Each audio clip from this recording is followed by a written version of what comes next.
That's right. I'm gonna look good. Welcome back to the Daly Joe, right here in Willimantic. What is the date today? We are in April. It is April. Is it the 3rd? No fooling. Or the 4th? It's the 4th. Did you do any April Fool's jokes? Yeah, my kids did. They got me pretty good. All right. Mm-hmm. So, I'm Steve Daly. No, that would be the April Fool's joke. No! You're Steve Daly. I'm Steve Daly. I'm a local real estate agent here in the Windham area. I help people buying and selling homes, negotiating, preparing, and making it smooth as possible. And you are? I'm Joe Pliss. I live out in South Windham. I'm currently on the town council, planning and zoning, do a little bit of this and that. And Steve and I are doing this podcast just trying to sort out all the complex interweavings of all the matters that make our town stronger or weaker. Stronger, weaker, for better or worse? We have. And do we sort it out, or do we make it more complex on a scale of 1 to 5, 5 being expert and 1 being complete ignoramuses, where do you think we generally fall on our topics? I think definitely not a 5. I would give us a 2 or a 3, just based on we've at least heard of the topic, and we have, I think, pretty interesting and diverse backgrounds that we bring to the conversation. Okay, you're it. Compulsively modest, so we're probably at about 3.5. We're slightly better than average. Ooh. You think so? Sometimes we dip into our audience will tell us. Sometimes we dip into the 1s and 2s. Yeah. We're provoking you, audience. Shame us. So if you could grade us on our level of understanding of these topics, our 1 through 5, incompetence, then we'll actually know the answer to that question. We're provoking it, possibly. Yeah, absolutely. And so we will say what we suspect and think, and welcome any corrections. We'll take it. So today, here on the Daly Joe, we have a couple topics. First is our Willimantic Today, with what we find on our generous old Facebook group of giving for interesting topics. Yeah, that's actually Willimantic Today. That's right. That's right. What's going on in Willimantic today? Today I was scrolling, so I did see some things going on. What have been to the hot topics since the last time we talked? The hot topics, well, Which one do you like? This feels like just fueling a fire that maybe doesn't need to be fueled, but this goes along with Strong Town's themes and how we love small businesses in our town. We do love small businesses. And one of the posts that came up was, about egg and cheese. I knew it was going to be egg and cheese. You knew it was going to be egg and cheese. And it fires it up. Yeah. Well, the griddle. Yes. and the topics of conversation. So a little of that too. Yeah, that was great to see. I think the conversation that was had around there. So someone went into egg and cheese and didn't feel like it was welcoming to their, or accommodating to their special needs that they had, and they made a post about it. And then Hannah, as well, the owner of Egg and Cheese, made a post as well, and there was a lot of commentary about that. Did you see all that? Yeah. Okay. So you're bringing it up. What's your take on it? What's my spit take? Yeah. I really appreciate accessibility and the need to have that for everyone, no matter where we are. I was thinking about this morning, actually, in that it's not something that a small business owner always puts at the forefront of their model or priority, and that doesn't mean that they shouldn't, and that's a big shame on them. I do think once it's brought to their attention, it's something they need to, make sure they do. And I know, informing to small business, you should have that. It is right in there in the laws. But as a small business owner myself, man, there's a lot on your plate, and so it can be a lot to navigate. And so if it gets, and in this case, it seems like Hannah didn't forget about it. It's just her model is as takeout. It's not supposed to be a place where you come and sit down and eat there at the Egg and Cheese, even though there are some tables for convenience. The model is not necessarily there to support anyone to just come in and do that. It's really just to sit and wait. That was my take on all that. I took a glance at it, and I'm going to be on that scale of 1 to 5, down on the 1 to 2 range, trying to sort that one out because I just glanced at it. 2 things came out to me. One is that I was surprised how much the owner wrote and posted on Facebook. You don't usually see that. Right. I kind of like that. Yeah. You know, I like that. Getting at it. Yeah. I like to see the personality. I like to see some of their thinking. You don't really get that with anybody. Now, granted that once you start sharing your points of view, the rough edge is going to come out. Yeah. And notice how delicately I danced around that. Yeah. So you know, I was good at that. So I think the message was a little bit on the rough side, just from a brief view. But like, I mean, a takeout place is fine. Like that's what it is. Mm-hmm. That's great. It seems to work pretty well in terms of a setup like that. I don't exactly understand, you know, like what all the wheelchair accessibility issues were, but the idea that you have a breakfast place that's mostly focused on takeout, that seems great. Maybe there could have been some signage or something that makes people think that, but you know, she's a smart lady that owns that place, and she'll sort out the messaging. That's what I think. Yeah, I think that's a great point too. Is after something like this, you do learn a lot from it. Anything else? The other big stinker out there was the charges against Officer Garcia. Oh yeah, that's right. But I saw something last night, and this might say more about me than anything else. But I was looking through one of the threads, and I noticed this one guy. He just posted, WPD is in shambles, and I'm like, oh, look, who is this guy? So I went into his Facebook profile and I looked back because I wanted to see if it was a bot or something, because I think there's increasingly more bots just being pumped. Really? And, in our local and dialogue. I don't see it that much. Right. Interesting. But I was thinking, I was like, is this a real person? And I was scrolling, and I'm like, I can't really tell. I think maybe this is somebody that used to live here. They now work at Google's, supposedly, but they live in New York City. And yet, for whatever reason, they took the time to, you know, even though they haven't lived here in a long time, just write something like that. WPD is in shambles. And I have to tell you, my first reaction was like, F you. Yeah. You know, you don't live here. You don't know here. You don't know what it is. You're just throwing out crap on the PD. And, you know, I guess I don't expect perfection. And there's probably mistakes made in terms of like the cadence at which communication is made. But it's not an easy job day to day. And the communication part obviously needs some work, but like, you know, there's a point at which we got to stop piling on. That's kind of my take, and like I think I reached it when I saw that one random comment. Gotcha. Okay. Yeah, I didn't see that comment. Was there a lot of replies on it? No, I think maybe one like. Oh, okay. Then I checked to see who liked it. Yeah, we know who you are, and he does. I really need a life. Yeah. Hey, you know, you're working in front of a computer. These things are coming up, whether you like it or but not. It is pretty pervasive. I'm reading those details. I'm reading the comments. I'm trying to, like, you know, which ones resonate with me, and you know, that's a complicated, messy topic, and I think a lot of criticism is deserved. He probably is getting special treatment because he's a cop.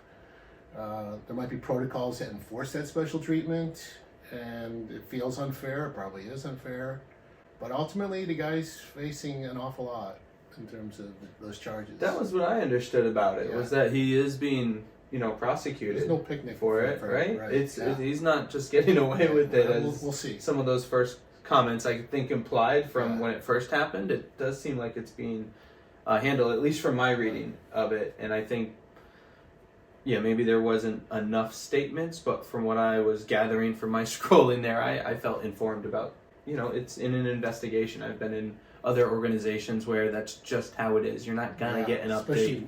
Especially in corporate environments. You hear more things, and attorneys aren't exactly like their job. Share. They're not saying go share information. No, their job, as a real estate agent, I try to keep people abreast of the process, but trying to get that same level of understanding from an attorney, that's not. And HR is probably coming in saying, "Say nothing, or you're going to lose your job."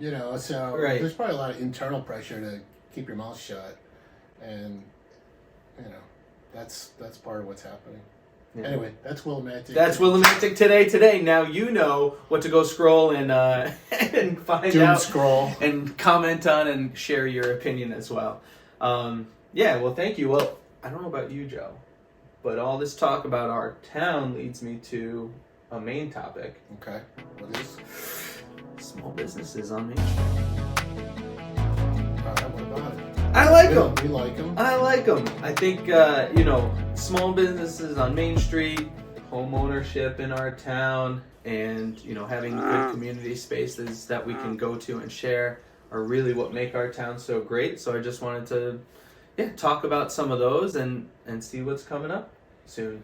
All right, so those are three big ideas. Are those different things? Yeah, small towns, home ownership, and spaces. Well, let me tell you why I thought about all this, okay? Lately, I've been getting into, the NAR lawsuit. I don't know if you guys have heard about it, but I'm a real estate agent. There was a good one. Nationwide, thanks, Joe. A nationwide lawsuit kind of condemning the practices of real estate agents. And did that go to the Supreme Court? Not yet. It's heading there. I mean, the settlement has to be approved by the Department of Justice there. Got it. But no, so this big lawsuit was settled, which means, kind of admitted to from the NAR, even though I still disagree with a lot of the claims. Who's NAR? Oh, I'm sorry. The National Association of Realtors, of which, if you are a real estate agent, you don't necessarily have to be a member. However, if you want to participate and have a stake and be able to put listings and use the multiple listing service, or the MLS, which is the same data depository where Zillow and Trulia and Redfin and all these other corporations pull their data from, you have to be a member of NAR. So in that sense, a lot of us, I don't actually know the statistics, but a lot of realtors are, or if you're a realtor, then you are. If you're a real estate agent, you may not be a realtor. But most of us agents are also realtors, which means you're a member of the NAR. Wait a minute. You can be a real estate agent and not be a realtor? That's right. So you can still have your license and buy and sell real estate. However, if you're not a member of the NAR, you can't use the MLS. And if you can't use the MLS, you don't have access to a lot of really important information that you need to do your job. So does that mean then you're not a realtor? Right, you would not be a realtor. So you get your license, but not being a realtor. Correct. Okay, never knew that. Look at that, a little nuance there. And again, it doesn't make a lot of sense to do that because of the access to information that you need and all the data. But yeah, that is an option. Regardless though, because NAR settled, it's going to change some of the laws around how we conduct real estate sales that ultimately don't really benefit home buyers, especially. And actually, I don't believe it helps home sellers either.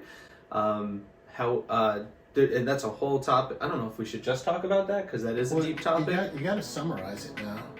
So, okay, the big takeaway is two things. In order to post a property on the MLS as an agent working with a seller, if you want to sell your property, we would be required to offer at least $1 in buyer agent compensation to a real estate, a realtor, to bring a buyer and represent them through the transaction. At least $1.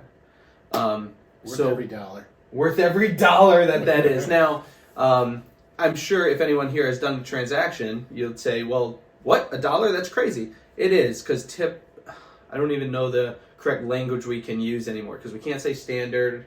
I don't even think we can say typical, but I guess on average, maybe that's legal to say, is most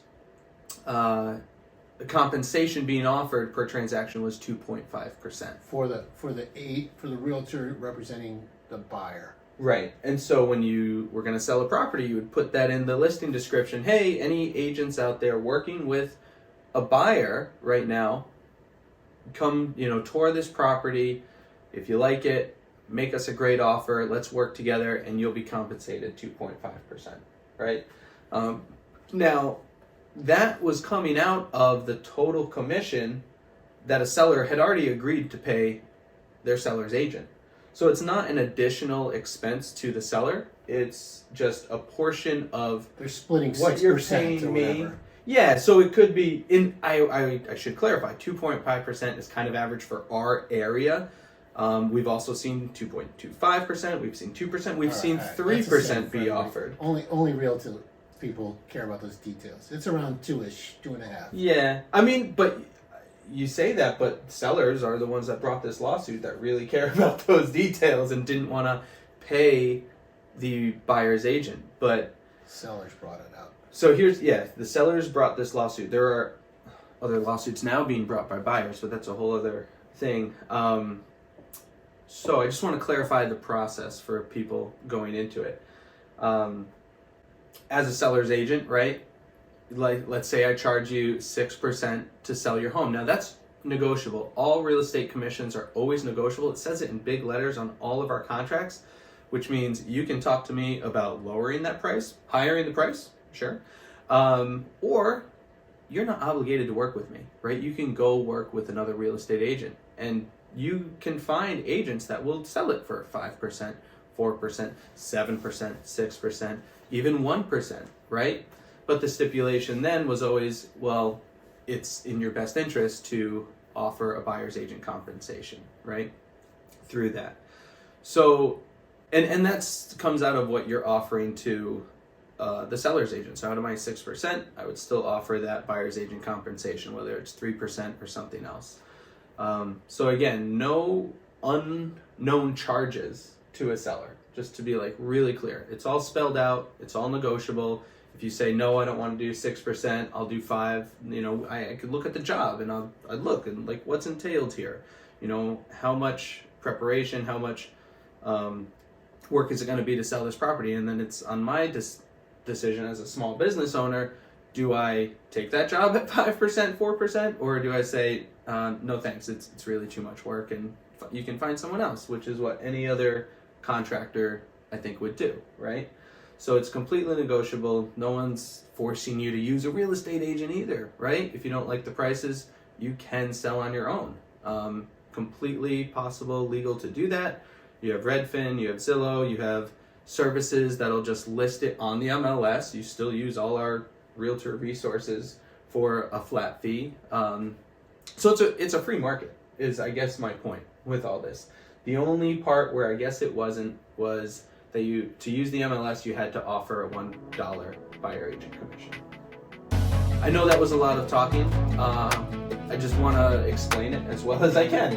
I hope I've done that. I don't know if we're going to use this. Where are we going with this? Well, I'm trying to explain the lawsuit. Okay. So the lawsuit change is that now instead of being forced, right, as a seller's agent to offer $1 towards a buyer's agent commission, now that number is 0. So you can use the MLS as a realtor. You're no longer required to offer any buyer's agent compensation. And part 2 of that is now that any buyer's agent compensation that you do make, which is still legal, cannot be shown on the MLS. So it can't be shown on the multiple listing service anymore. So if you're offering a buyer's agent commission, you're gonna have to post that on some other, website. Which, I do property listing websites for all my properties anyway, so we could put it on there. But it is an extra step, right, for a buyer's agent now to call and say, hey, are you offering anything? And because of the big, I think, media push with this, I've already gotten emails from people saying, hey, I heard about the lawsuit, so I don't have to, right, my commission, what I'm paying is cut in half. And it's really, at the end of the day, it's always been up to the seller and consumer anyway, but now, yes, that's still true. So nothing's really changed there except that it can be 0 instead of the minimum of $1. All right. And so the at first glance, you're saying, Steve, why is this such a big deal, right? Why is this such a big deal? It's only 2 small changes. Well, it's a big deal because a lot of sellers now are saying, well, I don't want to offer buyer's agent compensation. Which, remember, they weren't necessarily. Well, if it's a hot market, they were why agreeing wouldn't you? to it, but it was coming out of the seller's agent commission. So just because you're not offering a buyer's agent commission doesn't mean your seller's agent, the person representing you, is going to charge any less. Remember, by not offering that, they're going to have to do a lot more work to sell your home. Maybe. Well, you want them to do that That's work. what you think. Well, What if it's a hot property? I can go on Zillow and so can everybody else. Yeah, so to speak to that, I was working with a client that didn't want to offer buyer's agent commission. Totally fine. That's well within their rights. So we listed the property, right? We got a couple buyers that wanted to come check it out and work with us. What we found was those buyers that weren't already working with an agent, this is just from the seller's perspective. For a buyer, hey, maybe this is a good thing, but we'll get to that. This is a deep topic. So on the seller side, right, by not offering that, those buyers that we found that weren't working with an agent, how motivated do you think those buyers are to actually put down a couple $100,000 to purchase your home? I don't know why it would be any different. Well, if you're a motivated buyer, like you were for your mother-in-law, what's the first thing you did? I don't know. I forgot now. I looked at the look at the house, and then put a deposit down. Yeah. Well, and who did you talk to first to do that? You talked to me, right? So most motivated buyers are going to be talking to an agent to help guide them in the process. Now, do you need to do that? No. You can go online. You can get a lot of information online. I mean, a lot of good stuff is out there, but it's really hard to have a one-stop shop. That's just not what the internet really is. To give you all the specific information about that property compiled with all the experience that an agent might have with many other properties in a local town, right? Yeah. In a local I think area. it ends up being a lot like selling a property on your own. To buy a property on your own, you have to find a lawyer. You have to know the steps. You're going to talk to the seller's agent. Maybe they're going to give you some hints about what you should do next if you don't know. I think the big thing so that's what people are saying, well, I'll just go to the seller's agent. That's fine. A seller's agent, legal, fiduciary responsibility and duty is to the seller. Right. Their job is to squeeze as much money out of you as possible. And so now this compensation not being offered to a buyer to help them have that same type of representation in their favor is, I think, a little one-sided. So, and it hurts the seller too, in the sense that those buyers that I was able to find for that client, none of them were working with agents. So they didn't have the experience of being in the market, right? And going to different properties, seeing, oh, this is what a $300,000 house looks like. Oh, this is what a $350,000 house looks like. Oh, this is the, beyond the pictures on Zillow. This is what it really looks like for a $325,000 property when I go into the basement and I see what the systems involved there are, right? They haven't had that experience because they haven't been looking. As educated. Right. So then if they're not as educated, I would imagine most people will be more hesitant because there's more risk, Mm-hmm. and so they're not as likely to buy just because there's more risk and unknown. Yeah. You get a buyer, a buyer's agent. They give you all that sort of background information, and it starts bringing down like uncertainty. Like compared to other places, this crack in the wall is not as bad as like what I've normally seen. This Mm-hmm. you get that sort of feedback. It increases it makes it easier for the buyer to understand what they're buying, and that speeds up the process. It's a better buyer. It's a better buyer when you have somebody that's knowledgeable. Now, some buyers are going to be knowledgeable. Maybe they're in construction. They'll be great buyers. But if it was like me, I literally don't know a crack from a hole in the wall. Well, that's a great way to put it, actually. Yeah. What's the difference? What is a crack from the hole in the wall, right? And again, so agents aren't home inspectors, but we do have the experience to at least advise you on what you should get checked out further and what different cracks and holes in the walls might mean for you. And just working with that seller, the buyers that we had, because they hadn't been out shopping, they weren't experienced with the market, they didn't know a lot of the systems that were in the house, whether it was a high value system or a low value system, something that was going to be good for them, their offers were pretty low. So wouldn't a seller be more interested in typically like knowing that the buyer is knowledgeable, either because they're knowledgeable on their own or because they're working with an experienced agent? Well, so this is the conversations we have, right? And whether or not we can, at the end of the day, we're going to serve that client's interests and requests, instructions to the highest level. So this person didn't want that compensation offered. We still showed the house, 10 times in a weekend. We got 3 offers. It's just they weren't where the value of the property was. And the value of the property was certainly justified for what we were asking.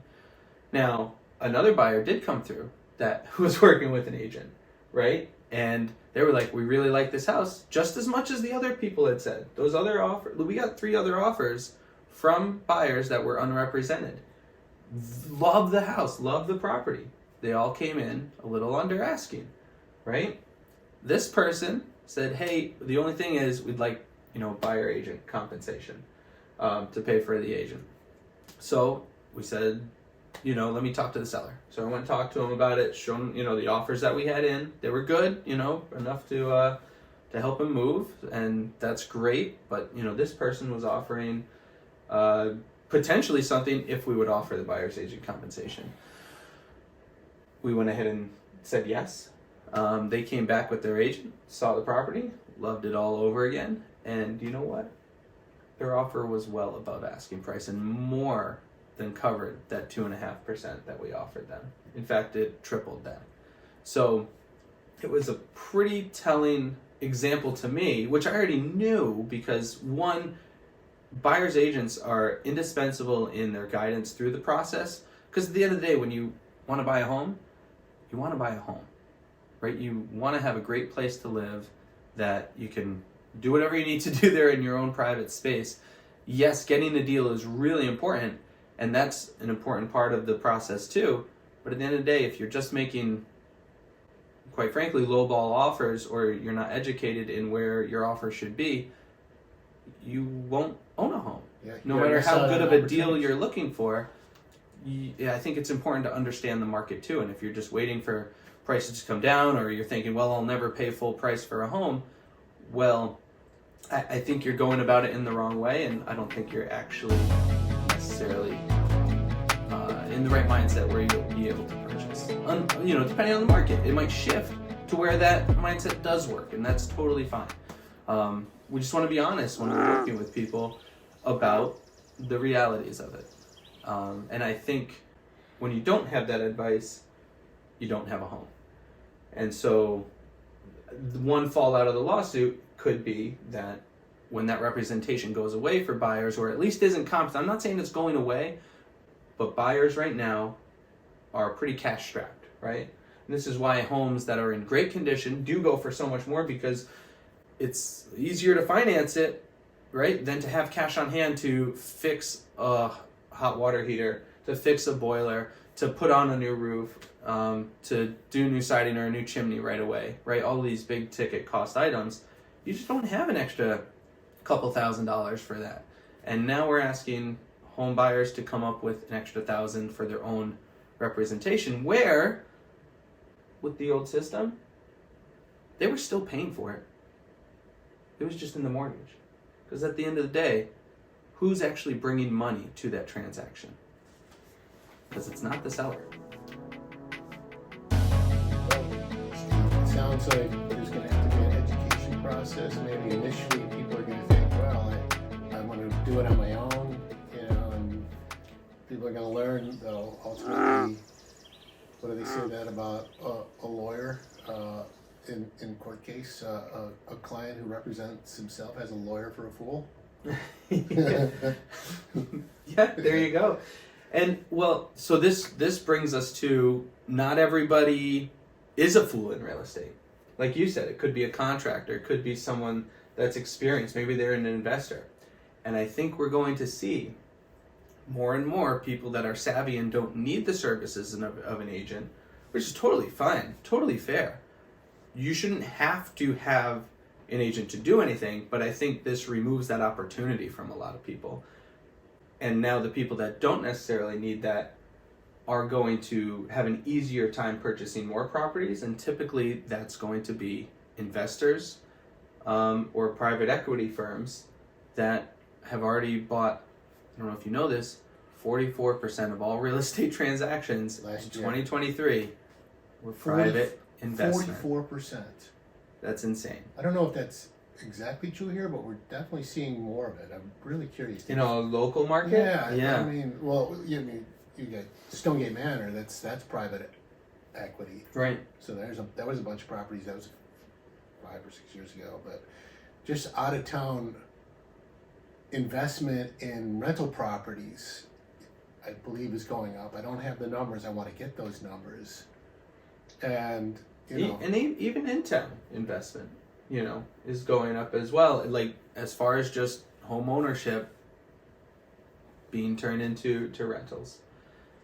I think right now I think we're around 44 or 46% home ownership in this town. It's an interesting trend. Which is, I thought that was really low when I first saw it, but statewide it's not much higher. It's only, I don't even know if it's 50% statewide. I just think too many swings in the opposite direction are probably not a good thing for our town or society as a whole. Personally, I could be wrong. Maybe we don't need to own anything. What do you guys think? I think we need to know who all the landlords are. There ought to be a publicly available list. We got to know who owns property, rental property. Some of that's public information because there are fees that you have to pay as a landlord. Mm-hmm. But I think that information should be more publicly available so that people can be more informed buyers. Are you buying into a private equity owned set of properties? Right. It's like all these LLCs, like who. I was going to say everything's public record for who owns it, but because there's companies that own it, you actually don't know. One thing I noticed with 480 Main Street and 560 Main Street, those big buildings down there, they recently had some significant problems with heating. They had to shut off the burners or boilers. They are both owned by, each building is their own LLC, but it goes back to the same address.